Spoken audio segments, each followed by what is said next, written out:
Hi everyone, Amy here with Amy's Wares, and today I'm going to do some dry embossing with stencils. I have a couple new stencils from the August release at A Colorful Life Designs. These are gorgeous, and I'm going to use them to create a dry embossed look without an embossing folder. And I'm going to use some metallic cardstock here. I have a holographic and kind of a matte gold, and here are a couple photos of the finished card to show you the direction that we're headed. You don't always need an embossing folder. You can kind of think outside the box, and just one of the many reasons I love stencils is you can use them in so many different ways. So here I have the base plate, I have a rubber mat, and I have my embossing plate, and this is a Spellbinders Platinum 6. So you might have to kind of trial and error or look up what works best for your particular die cutting machine, but this is where I'm going to start. And you will see in a bit, I do add a paper shim just to add a little bit more to it, but silly me, I never write down my sandwich. You think I would, or even just refer to an old video, but I kind of just wing it every time. I don't know, the spice of life keeps it exciting or something. But in this case, you can see I have, like I said, the base plate, the rubber mat, and then I have the paper, the stencil on top, and then the embossing plate. And you can see I got this awesome dimension. Now, I did want it to be a little bit more dramatic, so on the next setup, I'm going to take this folded over manila folder just to add a little bit extra pressure. So same thing, base plate, rubber mat, metallic cardstock, stencil. Oh, and here I decided to just spritz the back with water just to see if that helped. I don't really think it made a difference in the case of this metallic paper. It might with like a regular cardstock, but in this case, I'm not sure it did anything. Then I had the folded over manila envelope and then the top embossing plate, and it gave it a little bit more pressure. So when I pull this out, you can see it's almost like debossed. I think that's just because of the nature of the stencil, and you can see because I spritzed it with water, it really wanted to warp the paper. I wanted to add a little bit more pressure, so I lined this back up and used some mint tape and then ran it through again with just that extra little manila folder shim. So again, you kind of just gotta wing it based on, even if you write down your sandwich and or remember it, like I never seem to, you still might need to tweak it a little bit, whether that's adding paper shims or even maybe throwing a metal shim in there just for some extra pressure, because every stencil might be a little bit different thickness, or your paper, so you might have to just kind of wing it a little bit every time. You could just take a note of the general sandwich, but just know that it's not going to be uncommon for you to have to kind of tweak it a little bit.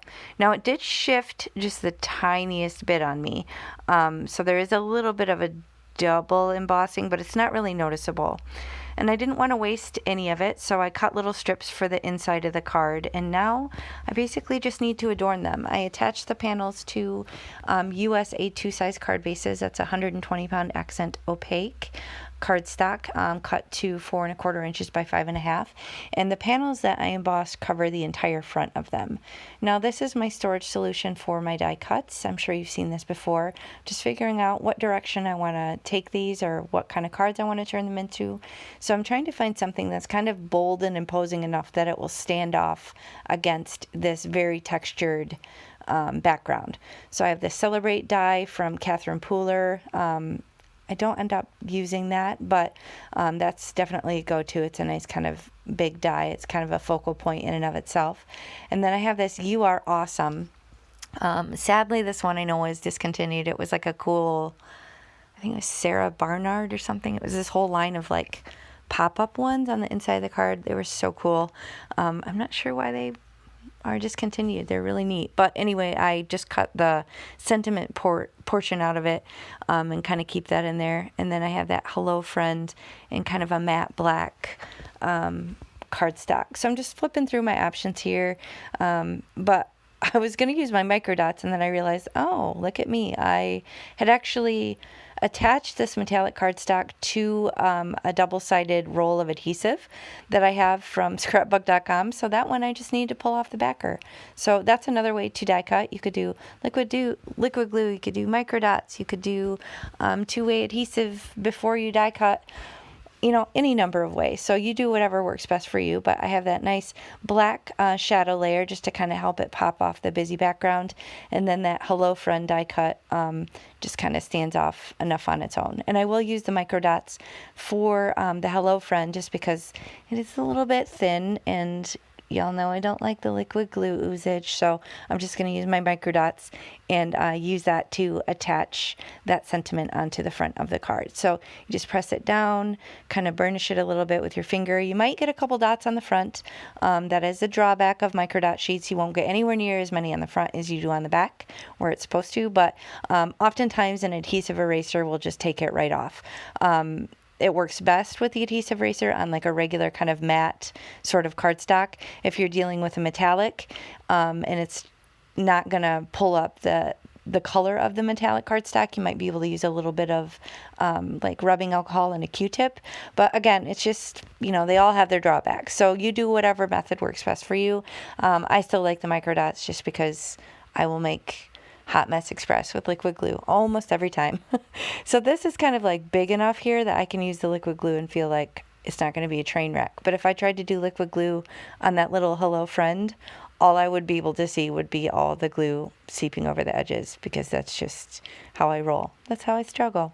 So here I'm going to add some bling. I have some flat black. They're kind of like sequins, but with no hole in them. They came with my order from a Colorful Life Designs. And I'm going to use some liquid glue to kind of put these down with my jewel picker tool in odd numbers all over the front of the card. But that's basically it. So this is a really fun way to use your stencils to emboss with them. You could also do this, just emboss on like regular white cardstock and then leave it on there, and then ink blend over it. And so then you can get some dimension and your ink blending. So many, many ways to use these amazing stencils.